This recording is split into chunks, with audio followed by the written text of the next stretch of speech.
إن الذين قالوا ربنا الله ثم استقاموا تتنزل عليهم الملائكة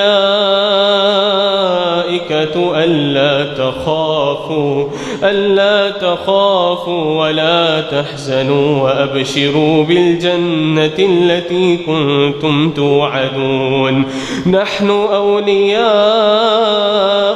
في الحياة الدنيا وفي الآخرة ولكم فيها ما تشتهي أنفسكم ولكم فيها ما تدعون نزلا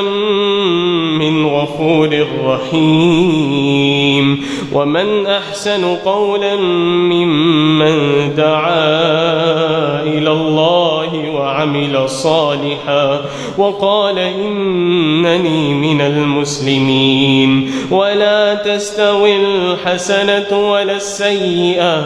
ادفع بالتي هي أحسن فإذا الذي بينك وبينه عداوة كأنه ولي حميم وما يلقاها إلا الذين صبروا